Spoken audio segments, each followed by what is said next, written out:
नमस्कार, स्वागत है आपका मेरे कार्यक्रम रूबरू में। मैं विश्वेंदु जयपुरिया जर्नलिस्ट हूँ, तो बहुत तरह के लोगों से मिलता हूँ। उसमें अधिकारी भी हैं, गैर जो बिजनेसमैन है उनसे भी मिलता हूँ, और जो प्रोफेशनल्स है उनसे भी मिलता हूँ। लेकिन मैं देखता हूँ कि ज्यादातर लोग कहते हैं कि मैं अपने काम से संतुष्ट नहीं हूँ, भगवान ने मुझे यह मौका नहीं दिया। लेकिन मेरे साथ जो आज व्यक्ति मौजूद है, ये हजारीबाग शहर के ओखनी के रहने वाले हैं, और एक कलाकार के तौर पर इन्होंने अपनी बड़ी पहचान गढ़ी है। ये राइटर भी है, डायरेक्टर भी है और प्रोड्यूसर भी है। साथ ही साथ इन्होंने कई फिल्मों में अभिनय भी किया है। मेरे साथ मौजूद है मनोज सिन्हा। मैं आइए आपको इनसे मिलवाता हूँ। मनोज जी, आपका बहुत बहुत स्वागत है। सबसे पहले जानना चाहूंगा, आपने कई सारे रोल्स किए फिल्मों में भी, एक बिजी समय, एक सरकारी कर्मचारी के तौर पे, तो कैसे आपने ये समय निकाला, ये कैसे आपने पूरा ये डेवलप किया आपने इसको? देखिए, हर आदमी में एक बेसिक गुण होता है, एक जन्मजात विलक्षण प्रतिभा होती है, और जो लोग उस प्रतिभा को समझते हैं और जिनको उस प्रतिभा के प्रति पैशन होता है, वो निश्चित रूप से कहीं न कहीं उससे जुड़ के ही काम करते हैं। मेरे कार्यों में तो विविधता बहुत सारी रही है। शुरुआत अगर आप पूछना चाहें, अगर शुरुआत आप जानना चाहें, तो मैं भी एक बहुत साधारण स्टूडेंट हुआ करता था। बहुत साधारण विद्यार्थी के रूप में अपना एकेडमिक शुरू किया मैंने, और अपने घर में ना तो नाना के घर से और ना तो अपने पापा के घर तरफ से ऐसा कोई माहौल नहीं था जहां पर कोई सांस्कृतिक गतिविधियां थी और सांस्कृतिक कोई प्रशिक्षण या इस तरह का कोई माहौल नहीं था। लेकिन मेरे अंदर एक अलग से एक बीज था, गायन का, वादन का, सांस्कृतिक गतिविधियों से जुड़ने का। तो इस प्रतिभा को मैं धन्यवाद ज्ञापित करता हूं कि मैं ऐसी मां के कोख से पैदा हुआ जिन्होंने मेरी इस प्रतिभा को पहचाना और उन्होंने इस बात को बड़ा प्रोत्साहित किया। मैं आपको बताता हूँ विश्वेंद्र जी की उस वक्त मेरी उम्र करीबन 10 से 11 वर्ष की रही होगी, जब मैं 2 स्टिक लेके बर्तन पर बजाया करता था। तो मेरी माताजी को ये बड़ा पसंद आता था और वो बोलती थी तुम गाओ, और उसी में मैं गाना शुरू किया। और फिर स्कूल का दौर आया तो स्कूल में के स्टेज पर भी मैं बड़ा पॉपुलर रहा, बड़ा लोकप्रिय रहा, और शिक्षकों का और छात्रों का बड़ा चहेता रहा। मैं वहाँ पर भी जो पर्व त्यौहार उत्सव 15 अगस्त 26 जनवरी हुआ करते थे, उसमें मैं गाना गाया करता था, तो प्रोत्साहन मुझे मिलता था। ये शक्ति मेरे अंदर आती गई, ये शक्ति मेरे अंदर भरती गई, और मुझे लगा कि मैं कुछ कर सकता हूँ। तो उन दिनों हमारे पिताजी जो थे वो सीसीएल क्षेत्र में थे, और उन दिनों सीसीएल क्षेत्र में एक रिक्रिएशन क्लब हुआ करता था। तो संयोग से कुजुकुलरी में जहां मैं रहता था, वहां पर एक ऑर्केस्ट्रा टीम था सीसीएल का, जहां पर सीसीएल के सारे लोग गाना बजाना किया करते थे। और मेरी एंट्री मेरे एक दोस्त जब्बार के माध्यम से वहां पे होती है, और वहां पे फिर जब मैं गया तो मैंने विधिवत प्रशिक्षण आज तक नहीं लिया है, ना तो गायन का ना तो वादन का। लेकिन आपको जानकर यह हैरानी होगी कि 2-3 वर्षों के अंतराल में मैं उस क्षेत्र का एक बहुत ही पॉपुलर कलाकार हुआ करता था, और मैं उसको ड्रम सेट कहते हैं, ड्रम सेट बजाते हुए मैं उन दिनों सारे जो सिंगर्स हिंदुस्तान के थे उनके गाने गाया करता था। तो मेरी शुरुआत अगर आप जानना चाहें तो मेरी शुरुआत एक गायक के रूप में हुई और वादक के रूप में हुई, और उसी वक्त निकलते गए, और फिर कॉलेज का समय आया, और फिर कॉलेज के समय के बाद एक चूंकि बहुत मध्यम वर्गीय परिवार से एक जुड़ाव रहा, तो सर्विस के लिए फिर अपनी संघर्ष अपना शुरू होता है, और फिर हजारीबाग से बाहर भी चले गए। लेकिन वापस फिर हजारीबाग ही आना पड़ा, और आज जैसा कि आप जानते हैं कि मैं व्यवहार न्यायालय में फिर मेरी वहाँ पर अपॉइंटमेंट हुआ। और ये वो दौर था जब मेरी मुलाकात एक बड़े नाट्यकर्मी से होगी, और मेरा रुझान नाटक की तरफ गया। सम्राट संस्था के राकेश गौतम जी, उनसे मेरी मुलाकात हुई, और उनके साथ रह के मैंने कई सारे नाटकों में काम किया, सीखा।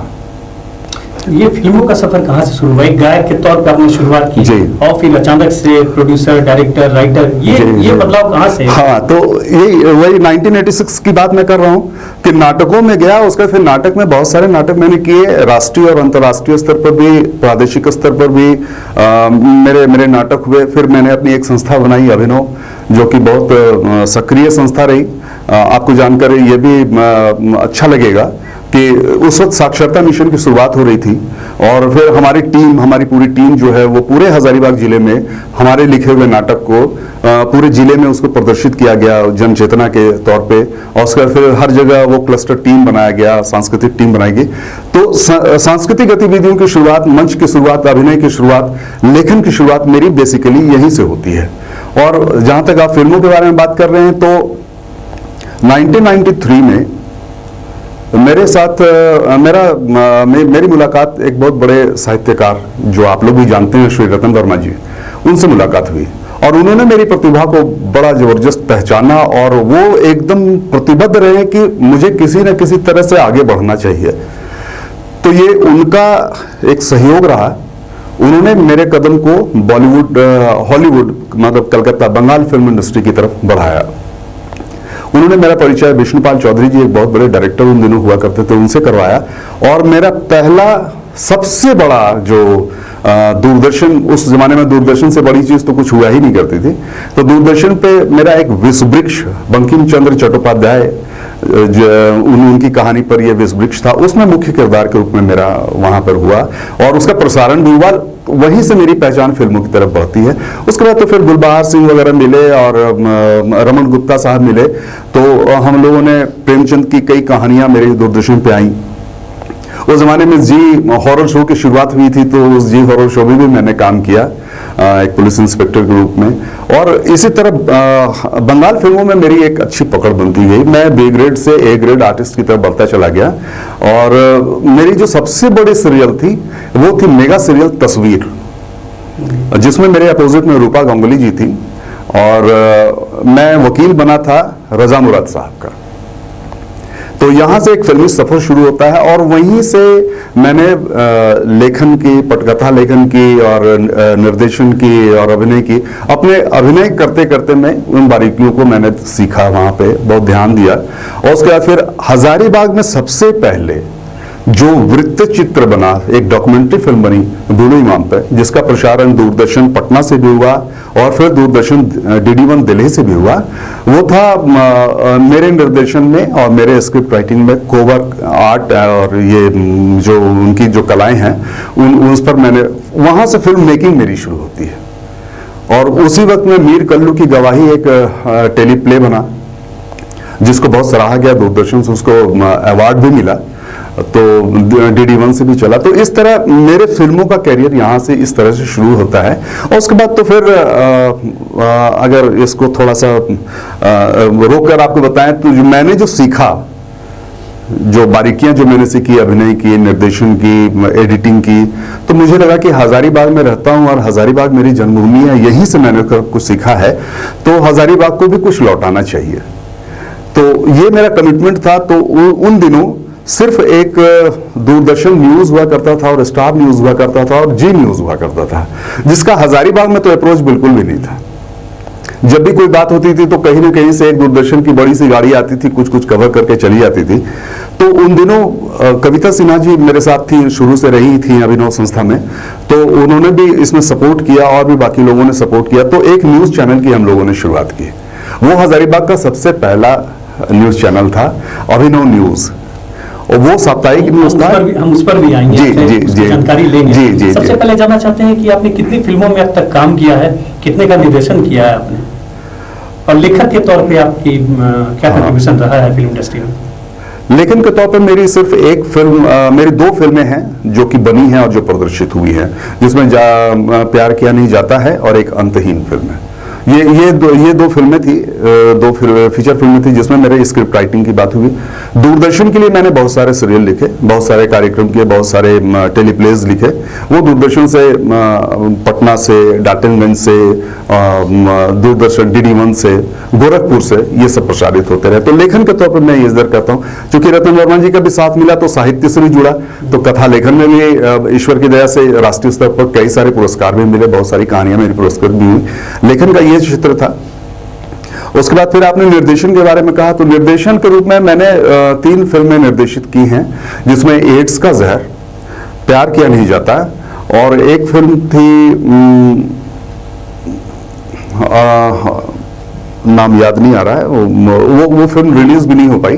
तो निर्देशन के तौर पर ये 2 बड़ी फिल्में मैंने की। और अभिनय के रूप में अगर आप देखें तो मेरी करीबन 22-23 फिल्में हैं, फीचर फिल्में हैं, जिसमें मैंने काम किया। कौन सी फिल्म है जिसमें आपने अभिनय किया और आपके दिल के बहुत करीब है, आपको लगता है कि उसको अभिनय करके, उस रोल को करके आपने अपनी वो जो दबी हुई इच्छा थी उसको पूर्ण कर लिया?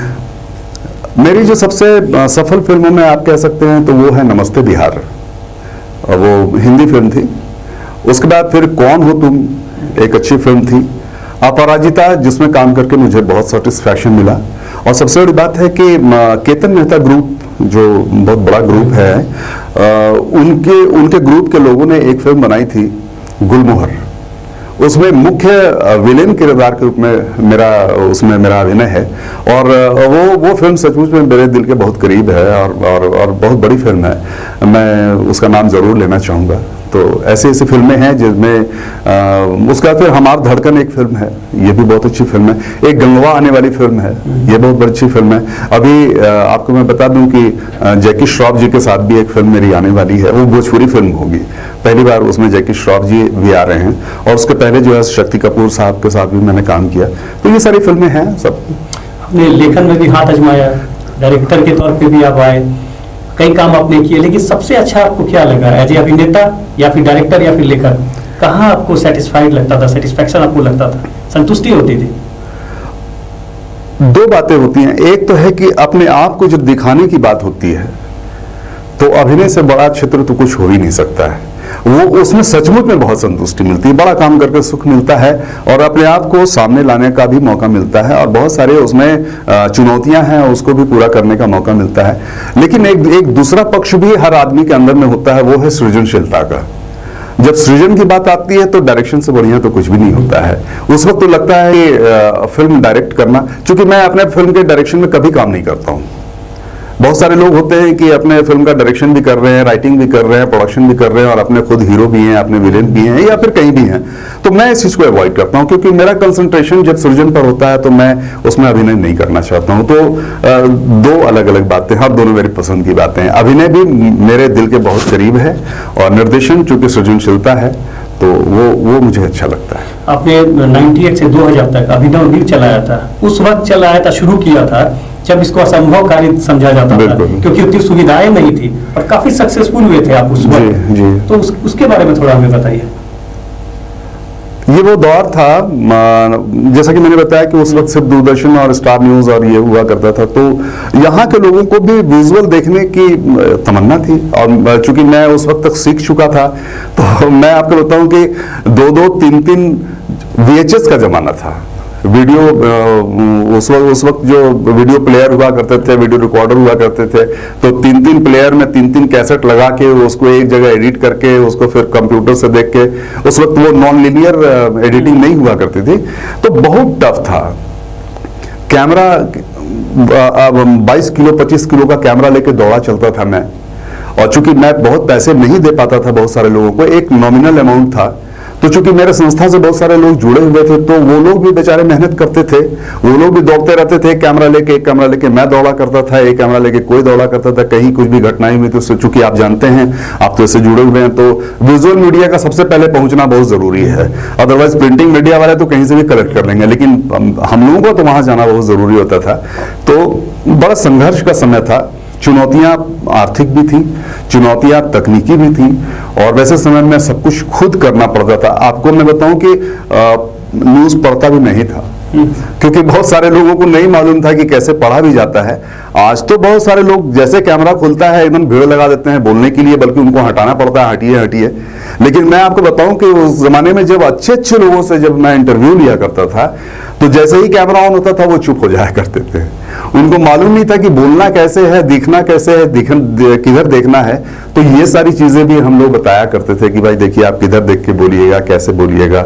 तो मैं समझता हूं कि हजारीबाग के लोगों को अगर याद होगा तो वो ये इस बात को जरूर याद रखेंगे कि कैमरा में देखने के लिए सबसे पहले अभिनव न्यूज ने ही बताया और कैसे बोला जाता है।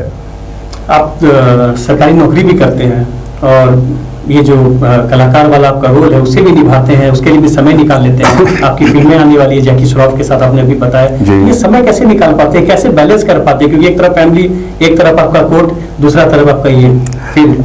बिल्कुल सही बात है, बिल्कुल सही बात है। बहुत संघर्ष होता है और चूंकि इतने सारे इन्वॉल्वमेंट हैं सरकारी नौकरी में रहते हुए, आप जानते हैं कि बहुत सारी चीज़ों की बाध्यता होती है, बहुत कुछ खुल के नहीं किया जा सकता है। लेकिन मैं अपना वक्त अपनी छुट्टी के वक्त में ही निकालता हूं और मैं धन्यवाद देता हूं अपने तमाम वैसे प्रोड्यूसर और निर्देशक का जो मेरे समय के अनुसार मुझे डेट देते हैं और मैं उनके सारे काम में जाके लग जाता हूं, कर लेता हूं।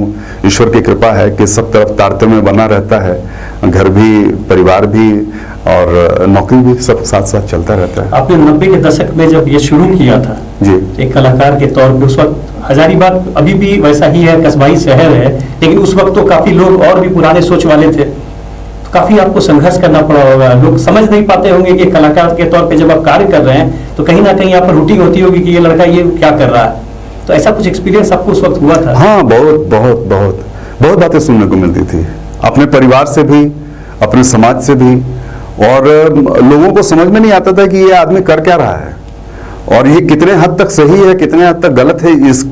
इसकी भी संपुष्टि करते रहनी पड़ती थी मुझे हर अपने कार्यों में।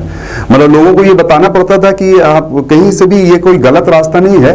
और आज देखिए कि सारे लोग उसी तरफ चल पड़े हैं।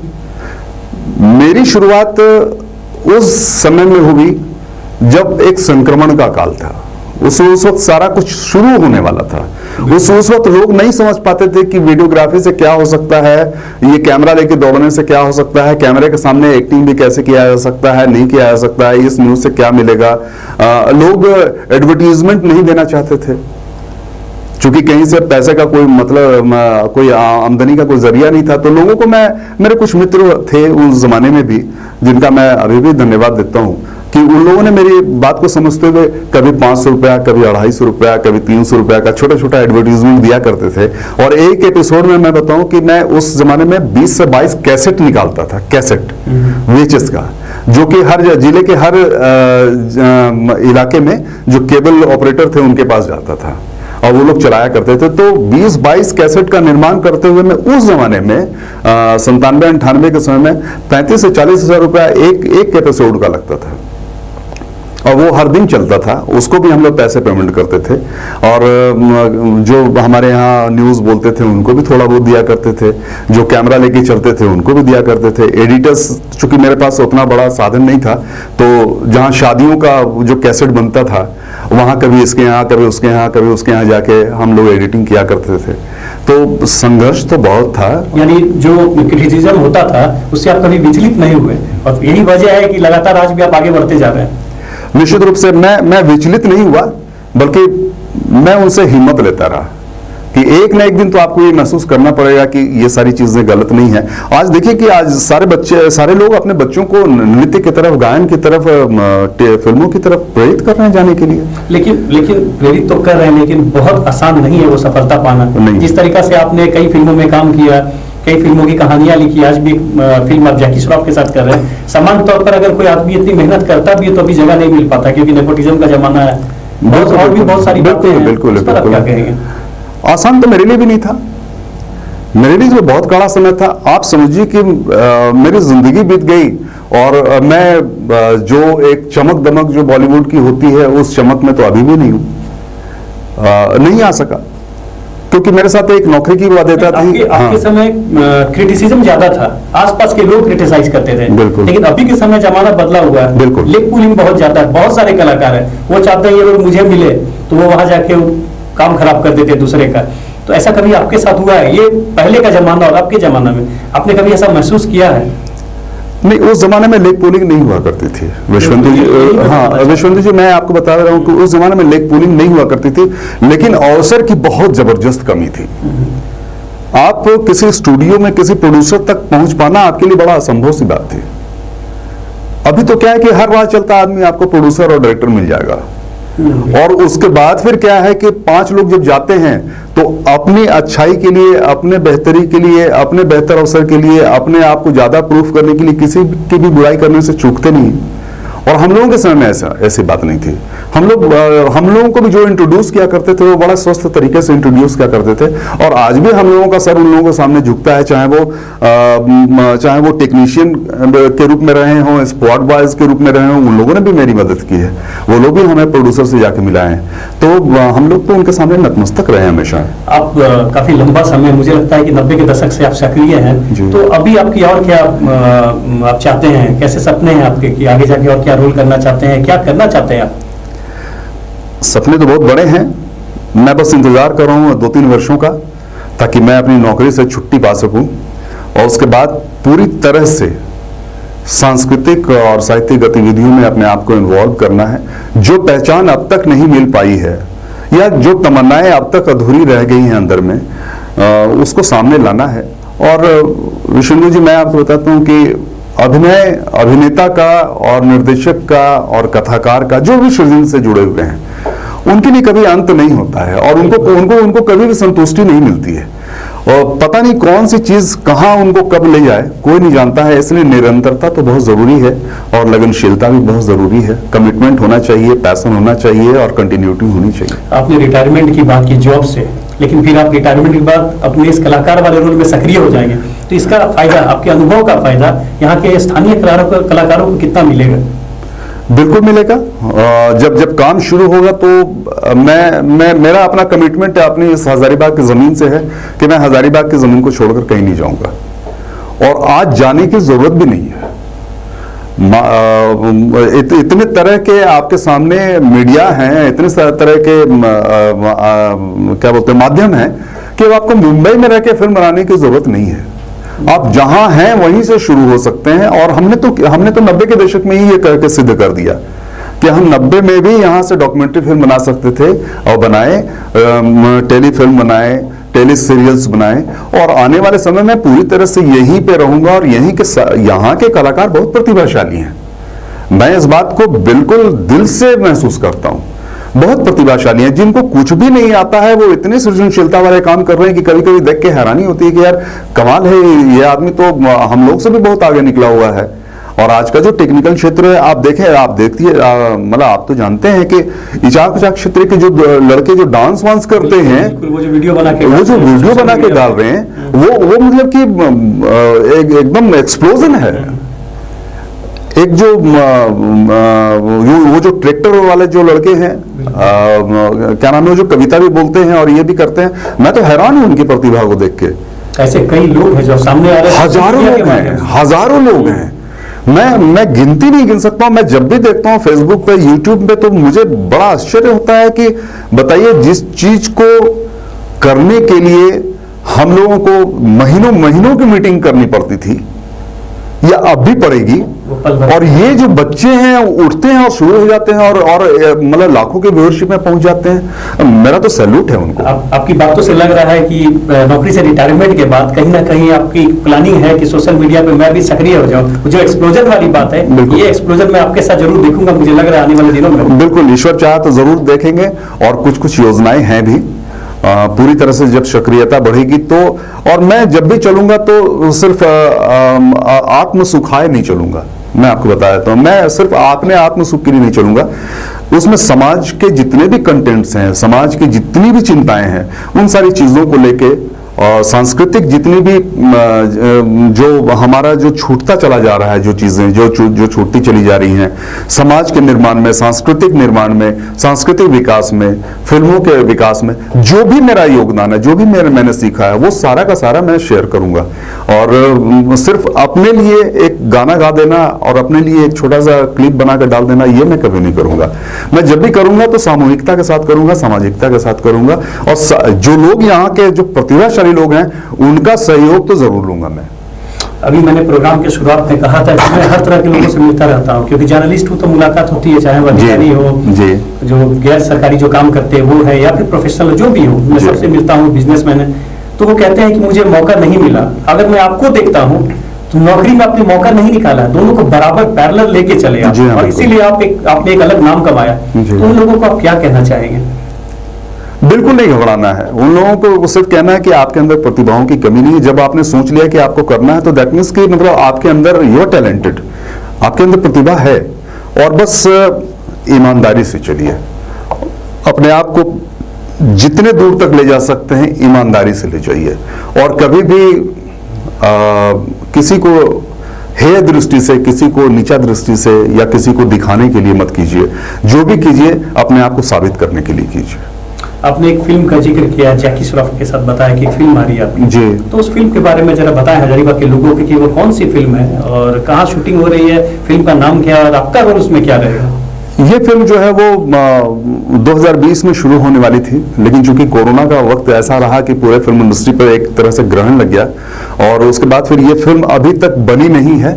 और इसके सारे लोकेशंस जो हैं वो आपको पतरातू साइड में भी हैं और लोहरदगा क्षेत्र में भी इसकी शूटिंग होने वाली है। और इसके लिए हम लोग दिल्ली वगैरह भी जाएंगे, मुंबई वगैरह भी जाएंगे, तो शूटिंग तो वहाँ पे होगी। और आने वाले मुझे लगता है कि दुर्गा पूजा के बाद इसकी शुरुआत होगी। बड़े अच्छे विषय पर ये कहानी है और मेरा उसमें डबल कैरेक्टर है। 2 रोल है मेरे, जिसमें पहले रोल में बड़े जमींदार के रूप में जैकी श्रॉफ रहते हैं, और दूसरे जन्म में फिर जो मेरा दूसरा भी जन्म होता है उसमें भी मैं गांव के मुख्य विलेन के रूप में रहूंगा। और सामाजिक प्रतिद्वंदिता को लेकर ये एक अच्छी फिल्म है। आप एक बेहद संवेदनशील इंसान हैं जहां तक मैं जानता हूं, लेकिन जब मैं आपके फेसबुक पोस्ट को देखता हूं, पहले के जब भी मैंने देखा है, उसमें कई विलेन का रोल आपने किए हैं। तो मनोज सिन्हा एक बेहद संवेदनशील कलाकार, अपने विलेन का रोल क्यों चुना? मुझे लगता है कि अपने पूरी फिल्म में विलेन एक बहुत महत्वपूर्ण पार्ट होता है, और विलेन का रोल जो होता है वो बड़ा चैलेंजिंग होता है। मैं आपको मजाक के तौर पे बताता हूं कि हीरो जो है वो अपनी हीरोइन से बहुत कम मिल पाता है पूरे फिल्मों में, लेकिन जहां पर कुछ ज्यादा मतलब उग्र कुछ दिखाना होता है तो विलेन को ही सबसे ज्यादा मौका मिलता है। एक अच्छी पहचान वहां पे बनती है। तो मेरा ये मानना है कि विलेन अगर ना हो तो पूरे फिल्म में हीरो का ही कोई अस्तित्व नहीं रहेगा। तो मेरे लिए विलेन के पार्ट को मजबूत करना शुरू से चैलेंजिंग रहा है। वो जितना स्ट्रांग रहेगा हीरो उतना ज्यादा पॉपुलर होगा, और हीरो ज्यादा उतना कामयाब होगा, और फिल्म उतनी ज्यादा कामयाब होगी। आपने कहा कि आपकी जो करियर की शुरुआत हुई है वो गायक के तौर पर हुई, चाहूंगा कि कुछ 2 लाइन दर्शकों के लिए आप गुनगुना दें। जरूर, तो जो आपको पसंद वही मैं सुना देता हूं कि जो तुमको हो पसंद वही बात कहेंगे, जो तुमको हो पसंद वही बात कहेंगे। तुम दिन को अगर रात कहो रात कहेंगे, जो तुमको हो पसंद वही बात कहेंगे। बहुत बहुत धन्यवाद। एक सवाल अंतिम मैं आपसे और लूंगा कि आपने लंबा समय दिया है, तो हजारीबाग के लोग कितना आपको इसका मान देते हैं कि मनोज सिन्हा अच्छे कलाकार हैं, एक पहचान आपकी यहाँ बड़ी बनी है, लेकिन हजारीबाग के लोग कितना इसका मान रखते हैं? घर में तो विश्वेंद्र जी आप भी हैं, विश्वेंद्र जी को सबको बाहर जितना सम्मान देंगे वो घर में तो सम्मान नहीं मिलेगा। लेकिन मैं कहता हूं कि आपकी प्रतिभा पहचानी जाती है आपके घर में, तो इससे बड़ा सम्मान और इससे बड़ी कमाई कुछ हो ही नहीं सकती है। आप बाहर में जाके बहुत कुछ कर लें और घर वाले आपको कुछ नहीं जाने और घर वालों के लिए आप अच्छे नहीं रहें, तो आपकी सारी चीजें व्यर्थ हैं।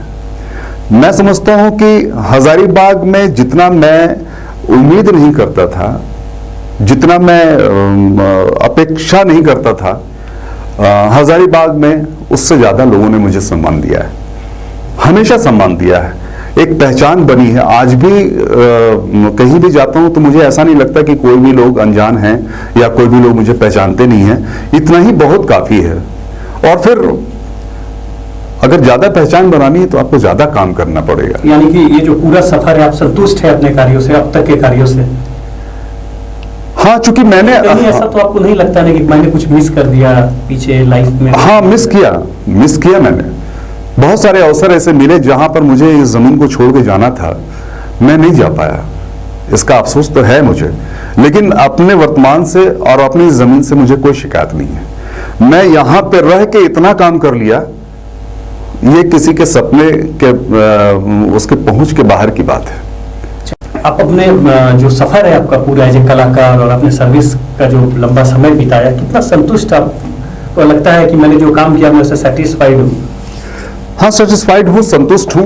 यहाँ पे रह के जिन अवसरों की जरूरत थी, जितना मैं काम कर सकता था उस जमाने में जहाँ पर बहुत संघर्ष था, उस समय को लेकर अगर अभी तक मैं देखूं तो मुझे लगता है कि मैंने अपना बेस्ट दिया है। ये अलग बात है कि बहुत सारे अवसर मिले मुझे यहाँ से बाहर निकलकर काम करने के लिए, जिसको मैं अवेल नहीं कर सका। इसलिए अगर आपका ये सवाल है कि मैं हजारीबाग की जमीन पर कितना संतुष्ट हूं, तो मैं समझता हूं कि हजारीबाग में रहकर इतना काम कर लेना, वैसे दौर से गुजरकर, इतने सारे संघर्षों से निकल, उतनी सारी चुनौतियों से निपट कर यहां तक पहुंचना एक बहुत बड़ी बात है और किसी के लिए भी एक बड़ा सपना है। हमारी शुभकामनाएं है कि आपके सारे सपने पूरे हों। तो ये थे मनोज सिन्हा। अगली बार फिर किसी नए कलाकार के साथ मिलता हूं। धन्यवाद।